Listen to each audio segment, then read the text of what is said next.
Salute സ്നേഹിതരെ. പൊതുജനങ്ങളെ ചതിക്കുന്ന ഒരു സ്കീം എപ്പോഴും ഉണ്ടത്. ഇപ്പോൾ അതിനെ പോൺസി സ്കീം എന്നൊക്കെ പറയും, മണി ചെയിൻ തട്ടിപ്പ്. അതുപോലെ ഇപ്പോൾ ഓൺലൈനിലായിട്ട് തട്ടിപ്പുകളുണ്ട്. അതുപോലെ കാശിൻ്റെ ഫൈനാൻഷ്യൽ ഫ്രോഡുകളുണ്ട്. ഇങ്ങനെ പല ആളുകളിൽ നിന്ന് കുറച്ച് പൈസ പിരിച്ച ഒരു മണി ചെയിൻ പോലെ ആക്കിയിട്ട് തട്ടിപ്പ്. പിന്നെ കുറേ നാൾ മുമ്പ് ആട് മാഞ്ചിയം തേക്ക് തട്ടിപ്പ്. ഇതുപോലെയുള്ള തട്ടിപ്പുകൾ നടത്തുന്ന കുറേ വീരന്മാരുണ്ട്. അപ്പോൾ ഞാൻ ഒരു സബ് ഡിവിഷൻ്റെ ASP ആയിരുന്നു. അപ്പോൾ 32 വർഷങ്ങൾക്ക് മുമ്പുള്ള സംഭവമാണ്. അപ്പോൾ അന്ന് ഇത് വലിയ വ്യാപകമല്ലായിരുന്നു.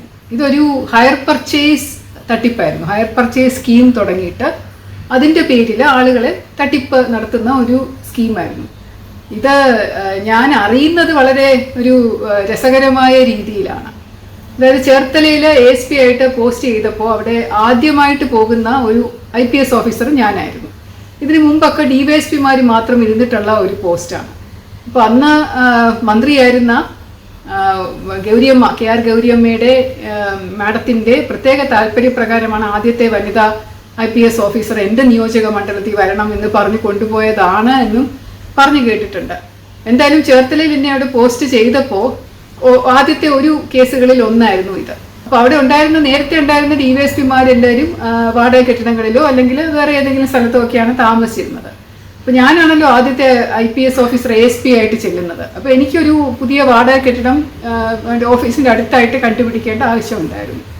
അങ്ങനെ ഒരുപാട് തപ്പി നടന്ന അവസാനം ഒരു കുഞ്ഞു വീട്, ഒരു റെയിൽവേ ട്രാക്കിൻ്റെ അടുത്ത്, മതിലൊന്നും ഇല്ല, ഒരു തുറന്നു കിടക്കുന്ന സ്ഥലത്താണ്, ഒരു കൊച്ചു വീടാണ്. അതിനകത്ത് ഒരു ബെഡ്റൂം, ഒരു ഹോള്, ഒരു കിച്ചൺ, ഇത്രേ ഉള്ളൂ കാര്യങ്ങൾ. ഒരു കുഞ്ഞു വരാന്തയുണ്ട്. അപ്പോൾ അന്ന് 400 രൂപയുടെ റെൻറ്റിനായിരുന്നു, വാടകയ്ക്കായിരുന്നു ഞാൻ ആ വീട് എടുത്തിരുന്നത്.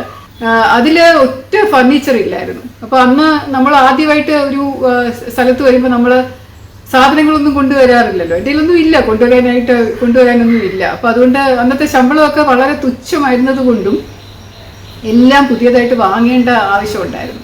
അപ്പോൾ ആദ്യം കുറച്ച് ഓഫീസിൽ നിന്നുള്ള 2-3 കസേര ഇട്ട് അത് വെച്ചാണ് അഡ്ജസ്റ്റ് ചെയ്തത്. തറയിലൊരു തുണിയൊക്കെ വിരിച്ച് കിടന്നുറങ്ങുമായിരുന്നു. അപ്പോൾ എൻ്റെ ഈ അവസ്ഥ കണ്ട് CI എന്നോട് പറഞ്ഞു, എൻ്റെ വീട്ടിൽ സ്പെയർ ആയിട്ടൊരു കെറ്റിൽ കിടപ്പുണ്ട് മാഡം, ഞാൻ വേണമെങ്കിൽ അതുകൊണ്ട് ഇവിടെ ഇട്ടേക്കാം, കുറച്ച് പഴയതാണ്, സാരമില്ലല്ലോ. അപ്പോൾ ഞാൻ മൂട്ടയൊന്നും ഇല്ലെങ്കിൽ കുഴപ്പമില്ല, ഞാൻ എടുത്തോളാം. അങ്ങനെ കട്ടിൽ അവിടെ കൊണ്ടുവന്നിട്ട് അതിനകത്ത് ഞാനൊരു മെത്ത വാങ്ങിച്ചിട്ടു. എന്നിട്ട് അതിനകത്തായിരുന്നു കിടന്നിരുന്നത്. പിന്നെ ഒരുപാട് നാൾ കഴിഞ്ഞിട്ടാണ് ഒരു സോഫ സെറ്റ് തന്നെ വാങ്ങിക്കുന്നത്. പിന്നീട് ഒരു മേശ, ഞാൻ ഈ വീട്ട് ഉടമസ്ഥന്റെ കയ്യിൽ നിന്ന് തന്നെ അവരുടെ ഉണ്ടായിരുന്ന ഒരു പഴയ ഒരു മേശ വാങ്ങി അത് ബെഡ്റൂമിലിട്ട് അതിന്റെ പുറത്തായിരുന്നു എൻ്റെ പെട്ടിയും സാധനങ്ങളും ഒക്കെ വെച്ചിരുന്നത്. അപ്പോൾ ഇതൊക്കെ കാണുമ്പോൾ എൻ്റെ കൂടെ നിൽക്കുന്ന പോലീസുകാർക്ക് വലിയ വിഷമമാണ്. അപ്പോൾ ഒരു ദിവസം ഞാൻ ഓഫീസിൽ നിന്ന് തിരിച്ച് വന്ന് വീട്ടിലോട്ട് വന്ന് കയറുന്ന സമയത്ത് ഒരു പെട്ടി വണ്ടി, ഇങ്ങനെ പെട്ടി ഓട്ടോറിക്ഷ ഇങ്ങനെ അവിടെ നിന്ന് ഇറങ്ങി പോകുന്നത് കണ്ടു.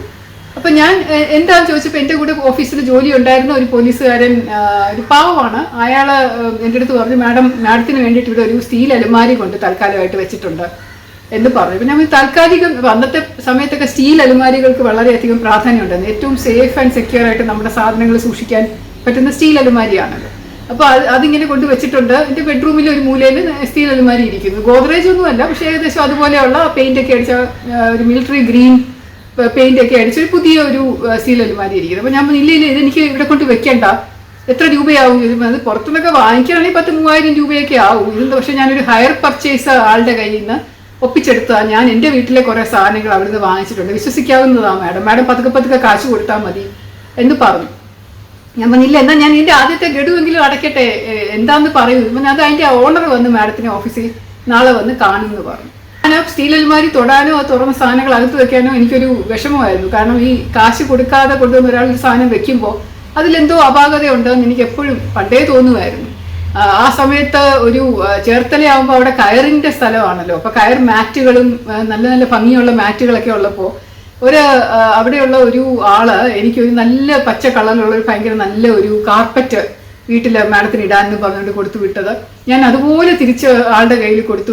അയ്യോ, ഇനി ഇവിടെ കാർപ്പറ്റിൻ്റെ ഒരാവശ്യമില്ല, ഒന്നാമത് പഴയ വീട്, ചെതലുണ്ട്, പൊടി കയറും, ഇത്രയും നല്ല കാർപ്പറ്റൊന്നും ഇടാൻ പറ്റുന്നതല്ല, വാടക വീട്, എൻ്റെ സ്വന്തം വീടാകുമ്പോൾ ഞാൻ വേണമെങ്കിൽ വന്ന് വാങ്ങിക്കൊള്ളാം, തൽക്കാലം ഇത് വേണ്ട, അതൊന്ന് കൊടുത്തു വിട്ടിട്ടൊക്കെ ഇരിക്കുകയാണ് ഞാൻ.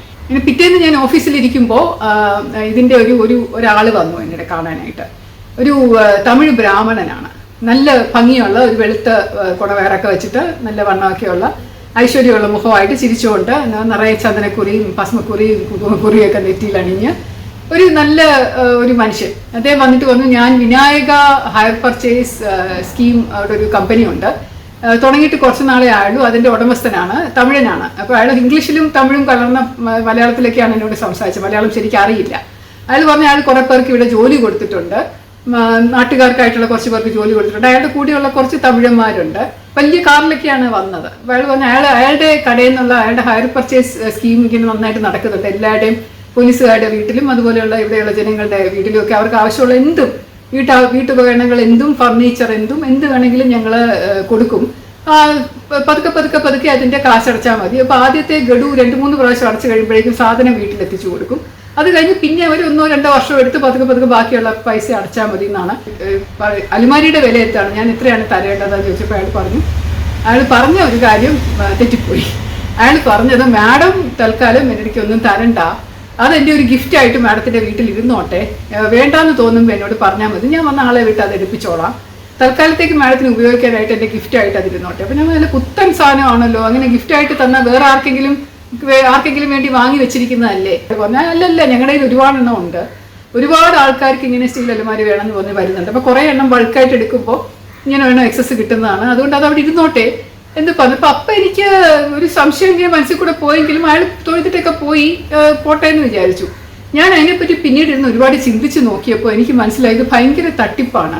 കാരണം എനിക്കും അതുപോലെ എൻ്റെ ഈ പോലീസുകാരനുണ്ടല്ലോ, വീട്ടിൽ ഒരുപാട് സാധനങ്ങൾ ഹയർ പർച്ചേസ് വാങ്ങി എന്ന് പറയുന്ന ആൾക്ക് അയാൾ ശരിക്കും കാശ് കൊടുത്തിട്ടുണ്ടാവുമോ, അതോ അയാൾക്കും വെറുതെ ആണോ കൊടുത്തത് എന്നൊക്കെയുള്ള സംശയങ്ങൾ എൻ്റെ മനസ്സിലുണ്ടായി. അപ്പോൾ അതുപോലെ ഞാൻ CIA വിളിച്ച് ചോദിച്ചു, ഇങ്ങനെ എന്താണ് ഇയാളുടെ എങ്ങനെയാണ് ഇത് വർക്ക് ചെയ്യുന്നത്, അയാൾക്ക് എന്താണ് ഇതുപോലെ ലാഭം, അയാൾ മുൻകൂർ കാശ് കൊടുത്തിട്ടായിരിക്കണമല്ലോ സാധനങ്ങൾ വാങ്ങുന്നത്. അപ്പം തമിഴ്നാട്ടിലൊക്കെ ആണെങ്കിൽ പോലും ചിലപ്പോൾ വില കുറവായിരിക്കും, എന്നാലും അവിടുന്ന് സാധനം വാങ്ങി ഇതുവരെ കൊണ്ടുവരുന്ന എക്സ്പെൻസസ് ഉണ്ട്. ഇവിടെ വാടകയ്ക്ക് ഒരു ഗോഡൗൺ എടുക്കണം, ഓഫീസ് എടുക്കണം, ആളുകളെ നിർത്തണം, അവർക്ക് ശമ്പളം കൊടുക്കണം. അപ്പോൾ അയാൾക്ക് എന്താണ് ഇതിൽ നിന്ന് ലാഭം, ആളുകൾക്ക് ഇങ്ങനെ ഹയർ പർച്ചേസ് കൊടുത്തു കഴിഞ്ഞാൽ അയാൾക്ക് എന്താണ് ലാഭം ചോദിച്ചപ്പോഴൊന്നും വ്യക്തമായിട്ട് എനിക്കൊരു ഉത്തരം കിട്ടിയില്ല. ഇനി കുറേ ആലോചിച്ചിരുന്നപ്പോഴാണ് എനിക്ക് തോന്നിയത്, അയ്യോ ഇതൊരു പറ്റിപ്പ് തന്നെ ആയിരിക്കും, ഇയാൾ മുങ്ങിക്കളയാൻ ചാൻസ് തീർച്ചയായിട്ടും ഉണ്ട്. അങ്ങനെ ഞാൻ വേഗം പോയി എൻ്റെ സീനിയർ ഓഫീസേഴ്സിനോടും SP-യോടും ബാക്കി DIG-യോടും ഒക്കെ സംസാരിച്ചപ്പോൾ ഞാൻ പറഞ്ഞു, ഇങ്ങനെ അയാൾ ഈ ദിനപത്രങ്ങളിലൂടെ നോട്ടീസ് അച്ചടിച്ച് എല്ലാ വീടുകളിലും കൊടുക്കുന്നുണ്ട്.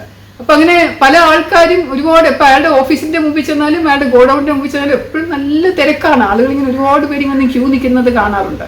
അപ്പോൾ അത് ഞാനിതെല്ലാ കാര്യങ്ങളും കൂടെ എൻ്റെ സീനിയർ ഓഫീസേഴ്സിനോട് പറഞ്ഞപ്പോൾ അവർ ഒന്ന് അന്വേഷിച്ചിട്ട് അയാളുടെ ഡോക്യുമെന്റ്സ് ഒക്കെ ഒന്ന് പരിശോധിച്ച് നോക്കുക, എത്ര പേര് അങ്ങനെ മെമ്പേഴ്സ് ആയിട്ടുണ്ട്, ചിലപ്പോൾ അയാൾ പെട്ടെന്ന് ഒരു ദിവസം മുങ്ങിക്കളഞ്ഞാൽ ഇത്രയും പേർക്ക് ബുദ്ധിമുട്ടാവുകയാണല്ലോ, ഇതൊരു ചീറ്റിംഗ് സ്കീം തന്നെ ആവാൻ ചാൻസ് എന്ന് പറഞ്ഞു.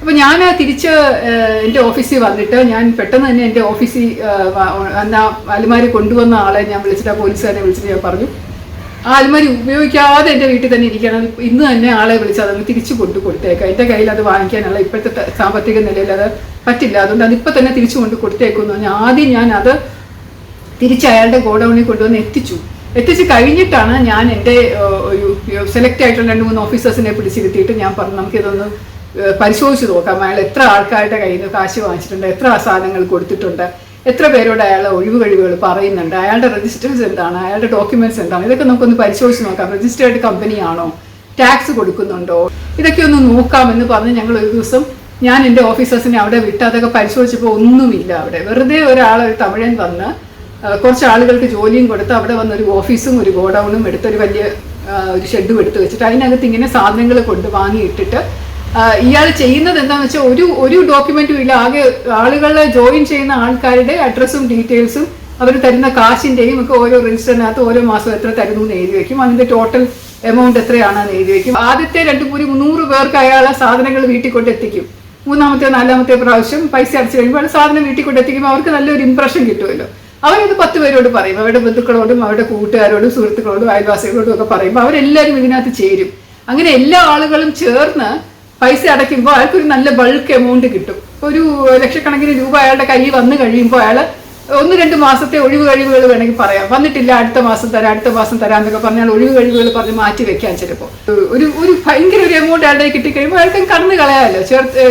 ചേർത്തലയിൽ നിന്ന് തമിഴ്നാട്ടിലോട്ട് പോയി കഴിഞ്ഞാൽ അയാളുടെ അഡ്രസ്സോ ഡീറ്റെയിൽസോ ഒന്നും ആർക്കും അറിയുകയില്ല, എവിടെയാണെന്ന് അറിയുകയില്ല, അയാളെ ട്രേസ് ചെയ്യാൻ പ്രയാസമാവും. ആളുകളുടെ കാശ് പോകും. അപ്പോൾ പറ്റിക്കപ്പെടുന്ന ആളുകൾ പലപ്പോഴും നല്ല വീടുകളിലുള്ള ആൾക്കാരാണെങ്കിൽ വിചാരിക്കും പോട്ടെ കുറച്ച് പൈസയല്ല ഞങ്ങൾക്ക് പോയുള്ളൂ, ഫുൾ എമൗണ്ട് പോയില്ലല്ലോ എന്ന് സമാധാനിക്കും. പക്ഷെ ഇത്രയും ആളുകളുടെ കയ്യിൽ നിന്ന് കിട്ടുന്ന എമൗണ്ട് വലിയ എമൗണ്ട് ആയിരിക്കും. അപ്പൊ ഈ ഒരു കാര്യം ഞാൻ കണ്ടുപിടിച്ചതോടുകൂടി ഞാൻ പറഞ്ഞു നമുക്ക് കേസ് എടുക്കാം ഞാൻ നിർബന്ധിച്ച് നിന്നിട്ട് ഞാൻ ഇയാൾക്കെതിരെ കേസെടുത്തു. അറസ്റ്റ് ചെയ്ത് കോടതിയിൽ കൊണ്ടുപോയി കഴിഞ്ഞപ്പോഴേക്കും ഭയങ്കര റെസിസ്റ്റൻസ് അവിടെ ഉണ്ടായി. ആളുകൾ എല്ലാവരും കൂടെ എനിക്കെതിരെ തിരിഞ്ഞു. നല്ലപോലെ നടക്കുന്ന ഒരു സ്ഥാപനം ഞാൻ ഇടപെട്ട് പൂട്ടിച്ചു. എൻ്റെ വീട്ടിന് മുമ്പിൽ ആളുകൾ വന്ന് സമരം ചെയ്തു, കൊടികുത്തി, പിന്നെ വല്ലാത്ത പോസ്റ്റേഴ്സ് ഒക്കെ എഴുതി ഒട്ടിച്ചു സ്ഥലം മുഴുവനും. അങ്ങനെ ഒരുപാട് റെസിസ്റ്റൻസ് എനിക്കെതിരെ ഒരു ഭയങ്കര വലിയ ഒരു പൊതുജന വികാരം ഈ കേസ് കാരണം ഉണ്ടായതായിട്ട് ഓർമ്മയുണ്ട്. പക്ഷേ ഇപ്പോഴും ഞാൻ വിശ്വസിക്കുന്നത് ഞാൻ ഈ കേസെടുത്ത് ഇയാളെ അറസ്റ്റ് ചെയ്തത് കാരണം ഒരുപാട് ജനങ്ങളെ ഇതിൽ നിന്നും ഈ ചതിയിൽ നിന്ന് രക്ഷിക്കാൻ സാധിച്ചു എന്ന് തന്നെയാണ് ഞാൻ വിശ്വസിക്കുന്നത്. ആദ്യം ഒരു അനുഭവം ഇല്ലാതിരുന്ന ഒരു ഫ്രഷ് ആയിട്ട് വന്ന ഒരു ASPയുടെ മുന്നിൽ ഇതുപോലൊരു കേസ് വന്നപ്പോൾ അയാള് എന്നോട് വന്ന ആ ഒരു സ്റ്റീൽ അലുമാരി എനിക്ക് ഫ്രീ ആയിട്ട് വീട്ടിൽ കൊണ്ടുവയ്ക്കുകയും അതിന് കാശ് വാങ്ങാൻ വിസമ്മതിക്കുകയും ചെയ്തതിലൂടെയാണ് ഈ ഒരു തട്ടിപ്പുണ്ടെന്ന് എനിക്ക് തോന്നിയതും മനസ്സിലാക്കിയതും. അതില്ലാതെ അയാൾ തുടർന്നിരുന്നെങ്കിൽ ചിലപ്പോൾ അയാൾ ഒരുപാട് നാൾ അവിടെ ആളുകളെയൊക്കെ പറ്റിച്ചിട്ട് എല്ലാ കാശും കൊണ്ട് ചിലപ്പോൾ ആരും അറിയാതെ പോയേനെ, പിടിക്കപ്പെടുകയേ ഇല്ലായിരുന്നു ചിലപ്പോൾ. അല്ലെങ്കിൽ ചിലപ്പോൾ ഒരുപാട് കുറേ ആളുകളുടെ കാശ് ഇതിലൂടെ നഷ്ടമായിരുന്നേനെ. സസ്നേഹം, ശ്രീലേഖ.